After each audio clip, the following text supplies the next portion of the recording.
اولیاء کرام کی فضیلت قرآن اور احادیث کی روشنی میں۔ سامعین کرام،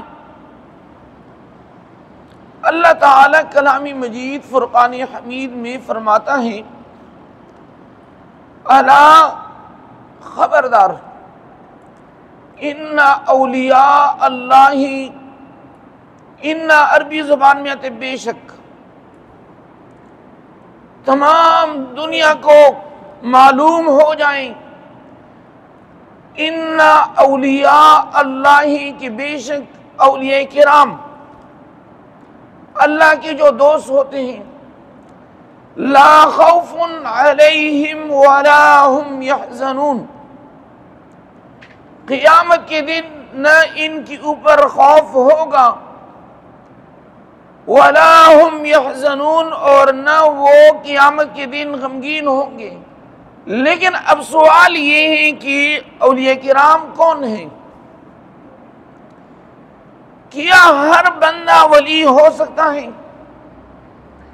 ہر بندے کو ہم ولی کہہ سکتے ہیں؟ کلام مجید فرقان حمید اور احادیث کے مطالعے کے بعد عن ابن عباس رئیس المفسرین، یعنی تمام مفسرین کا سردار، وہ ہے عبداللہ ابن عباس رضی اللہ تعالی عنہ، وہ بیان کرتی ہیں کہ ولی کون ہے۔ عبداللہ ابن عباس رضی اللہ عنہ فرمایا، قیل سئل رسول اللہ صلی اللہ علیہ وآلہ وسلم عن اولیاء اللہ، صحابہ کرام نے سوال اٹھایا کہ اللہ کے حبیب اولیاء کرام کون ہیں؟ کیا ہم اپنی مرضی کے مطابق ہر بندے کو ولی کہہ سکتے ہیں؟ حضور علیہ السلام نے فرمایا، اذا رؤوا ذکر اللہ، ولی کی تعریف اور پہچان یہ ہے کہ ولی کے چہرے کو جب آپ دیکھ لیں، آپ کو اللہ تبارک و تعالی اور اس کے حبیب محمد مصطفیٰ صلی اللہ علیہ وسلم بھی آ جائیں۔ یعنی ولی کی پہچان یہ ہے کہ عبادت، زہد، تقوی، ورع، اخلاص، سخاوت، ان کی چہرے کا جب دیدار کیا جائے تو پہلی دیدار کے ساتھ ہی اگر آپ کو اللہ تبارک و تعالیٰ کی یاد آ جائے، محمد مصطفیٰ صلی اللہ علیہ وسلم کی دین کی پیروی، شریعت یاد آ جائیں، حضور علیہ السلام نے فرمایا، اذا رؤوا ذکر اللہ، ولی کی پہچان یہ ہے کہ جب ان کی چہرے کی دیدار ہو جائے، دیدار کے ساتھ آپ کو اللہ کی یاد آ جائے، اور جب وہ گفتار کریں تو آپ کی علم میں اضافہ ہو جائے، آپ کی عمل میں اضافہ ہو جائے۔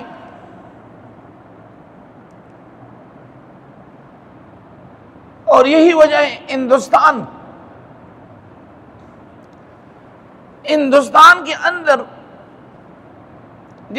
بدھزم ہے، ہندوازم، خواجہ معین الدین چشتی اجمیری رحمۃ اللہ تعالی علیہ جب ہندوستان چلے گئے، انہوں نے دیکھا کہ یہاں پر تو لوگ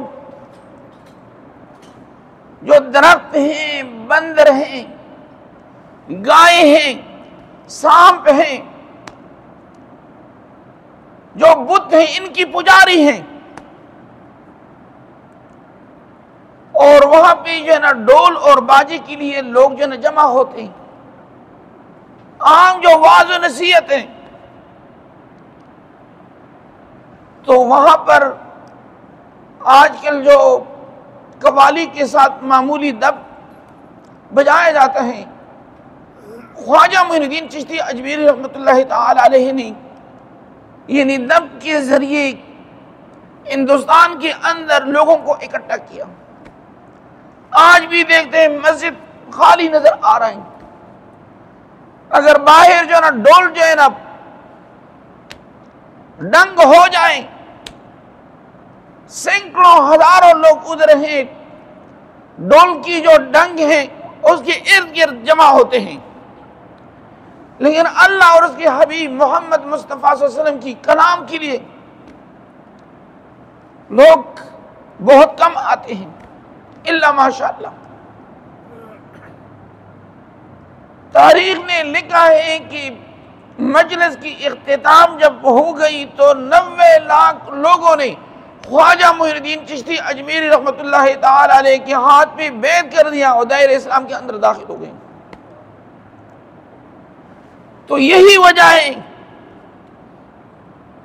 90 لاکھ لوگوں نے خواجہ معین الدین چشتی اجمیری رحمۃ اللہ کے چہرے کی دیدار کی.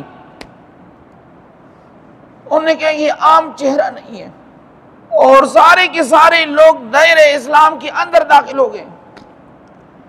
برصغیر پاک و ہند میں اگر اسلام پھیلا ہے، اسلام کی جو روشنی ہے، فیضان ہے، برکت ہے، یہ اولیاء کرام کی برکت سے پھیلی ہوئی ہے. یہ کسی مدرسے کی علیحدہ مدرسے کا اعزاز نہیں ہے کہ بندہ کہے فلاں مدرسے نے اسلام نہیں. ٹھیک ہے، مدارس کا کام اپنی جگہ ہے، لیکن جو اولیاء کرام ہیں، صاحب طریقت و شریعت، جہاں پر بھی وہ قدم رکھتے ہیں اللہ تبارک و تعالی. خضر کو خضر کیوں کہتے ہیں؟ خضر کا معنی ہے سرسبز و شاداب ہونا، زندہ ہونا، یعنی فصل جو ہے زندہ ہو جاتا ہے. اس لیے خضر کو خضر علیہ السلام کہا جاتا ہے کہ ان کی قدم کے ساتھ ہی زمین جو ہے سرسبز و شاداب ہوتی ہے. تو سامعین وقار، نبی کریم صلی اللہ علیہ وآلہ وسلم نے فرمایا اذا رؤوا ذکر اللہ. ولی کی پہچان یہ ہے کہ جب ان کی چہرے کی دیدار ہو جائیں اور آپ کو اللہ یاد آ جائیں. دوسرے ایک صاحب نے تعریف کی ہے کہ ولی کسے کہتے ہیں؟ انہوں نے کہا الذین آمنوا وکانوا یتقون. ولی کی پہچان یہ ہے آمنو کہ وہ ایمان لائیں. ارکان اسلام وہ 5 ہیں: کلمہ شہادت، نماز، روزہ، حج، زکوٰۃ. ارکان ایمان کتنے؟ وہ 7 ہیں: آمنت باللہ وملائکتہ وکتبہ ورسلہ والیوم الآخر والقدر خیرہ وشرہ من اللہ تعالی والبعث بعد الموت. تعریف یہ ہے کہ ولی وہ ہوتا ہے کہ ارکان اسلام کی پاسداری کرتا ہوں اور گناہ صغیرہ اور کبیرہ سے اپنے آپ کو بچائیں. گناہ صغیرہ جس طرح امام بیضاوی نے تفسیر بیضاوی میں اس کی تعریف کی ہے کہ ولی وہ ہوتا ہے جو گناہ صغیرہ اور کبیرہ سے اپنے آپ کو بچائیں. یہ ولی ہے. سامعین وقار، نبی کریم صلی اللہ علیہ وآلہ وسلم نے فرمایا کہ قیامت کے دن ایسے لوگ ہوں گے کہ اللہ تبارک و تعالیٰ کے قریب ان کی بیٹھک ہوگی. وہ نہ نبی ہوں گے اور نہ شہید، لیکن شہداء اور انبیاء کرام ان کی مجلس کے اوپر رش کریں گے. صحابہ کرام رضوان اللہ علیہم اجمعین نے عرض کی کہ یا رسول اللہ صلی اللہ علیہ وآلہ وسلم، یہ کون سے لوگ ہیں؟ کہ ان کا مقام نہ نبوت ہے اور نہ شہادت ہے، لیکن اللہ کے ہاں اتنے قرب میں ہوں گے کہ انبیاء اور شہداء ان کے اوپر رش کریں گے۔ یاد رکھنا چاہیے، حسد جو ہے نا، حسد حرام اور گناہ کبیرہ ہیں، جو رشک ہیں وہ جائز ہیں۔ حضور علیہ السلام نے فرمایا کہ ان کے مختلف قبیلے ہوں گے، مختلف رنگ کے ہوں گے، مختلف نسل کے ہوں گے، اور وہ ایک خونی رشتے کے نہیں ہوں گے، یعنی ایک خاندان کے۔ حضور علیہ السلام نے فرمایا کہ وہ اللہ تبارک و تعالی کی اولیاء کرام ہوں گے، جنہوں نے دنیا کے اندر